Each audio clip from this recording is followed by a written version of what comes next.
ما تتمرنش رجل خالص او مرنها مرة او مرتين في الشهر. ده هيكون عنوان فيديو النهاردة في افتكاسات الجيم الجزء الرابع.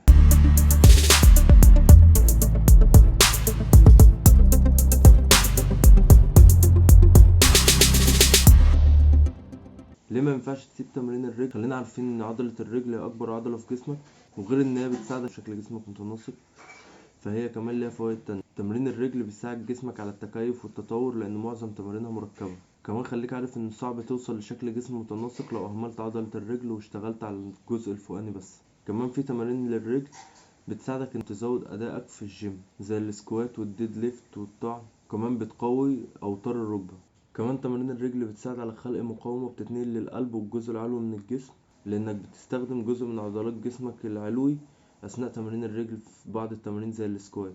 امتى بقى تمنع تمارين الرجل او توقفها مؤقتا؟ زي ما قلنا في الفيديو اللي فات، انت ما ينفعش توقف الرجل نهائي، لكن انت ممكن في حالات معينة توقف تمرين الرجل بشكل مؤقت، وده في حالة لو انت مثلا عندك دور برد او عندك مشاكل في الرجل فانت بتعالجها او بتشتغل علاج طبيعي، او عندك اي مشكلة ممكن تمرين الرجل يأثر عليك فيما بعد بسببها، فاحنا بنوقف تمرين الرجل بشكل مؤقت، وبعد ما بنخلص او بنعالج المشكلة دي بنبدأ نرجع لتمرين الرجل تاني، وساعات كمان بنشتغل عليها اكتر من الجزء العلوي عشان نعوض الوقت اللي هي ارتاحت فيه واحنا بنتمرن على الجزء العلوي بس. طب ايه بقى فوائد تمرينة الرجل؟ تمرين الرجل بيساعد على زيادة أدائك بشكل عام، وده لأن الرجل زي ما قلتلك معظم تمارينها مركبة. طب يعني ايه تمارين مركبة؟ يعني بتدخل مجموعات عضلية مختلفة في التمرين كعضلات مساعدة. كمان اهتمامك بتمرين الرجل بتساعد في علاج بعض المشاكل زي التهاب المفاصل. كمان بتساعد تمرين الرجل على تنشيط هرمونات النمو البشري زي هرمون التستوستيرون او الجي اتش،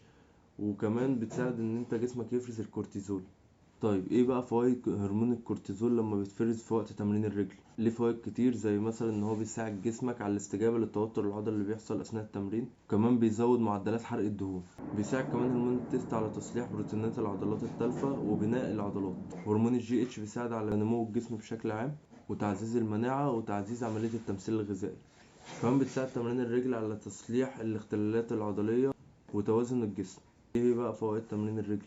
بتساعد تمرين الرجل على وصولك لشكل متوازن ومتناسق لعضلات جسمك كلها وتقوية العضلات الأساسية، لأن معظم تمارين الرجل بنظام الكومباوند سيتس أو بنظام التمرين المركبة، فبتدخل مجموعات عضلية مختلفة معاك عضلات مساعدة زي تمرين السكوات وزي تمرين الديد ليفت.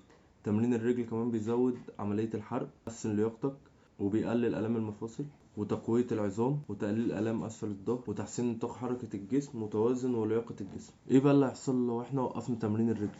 طبعا زي ما قلت لك في الاول ان انت لما بتهمل تمرين الرجل ده بيأثر على تناسق شكل الجسم العام، لان انت بتشغل او بتقوي عضلات الجزء العلوي وبتكبرها وبتسيب عضلات الرجل ضعيفة.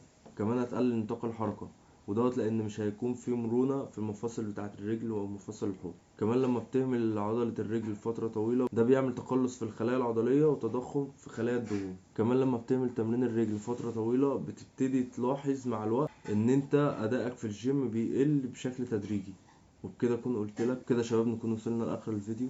انا قلت لك دلوقتي ايه فوائد الرجل وليه بتمرن الرجل اساسا. استنى الفيديو الجاي اقول لك ايه اللي بيحصل، ايه اللي ممكن يحصل لك لو اهملت تمرين الرجل. ولو عايز تتفرج على الفيديو كامل انا سايب لينك الشانل بتاعتي على اليوتيوب، تقدر تخش عليها وتخش وتشوف الفيديو كامل او تستنى بقية الاجزاء. ما تنساش اللايك والفولو وحركة الاكسبلور عشان الفيديو يوصل لاكتر عدد من الناس، لان طبعا زي ما قلت لك في الفيديو قبل كده ان تمرين الرجل مهم، لان في حد اتكلم وقال لك تمرين الرجل ما تتمرنهاش غير مرتين في الشهر او ما تتمرنهاش خالص، لان انت بتشغلها لما بتيجي تشيل اوزان وبتيجي تتحرك وبتيجي تروح وبتيجي. طبعا الكلام ده كله غلط. استنى الفيديو الجاي واقول لك ايه اللي ممكن يحصل لك لو انت اهملت تمرين الرجل. ولو انت على فيسبوك اعمل شير للفيديو واشترك في قناة اليوتيوب لو انت لسه مشتركتش عشان هينزل عليك كل الفيديوهات الكاملة.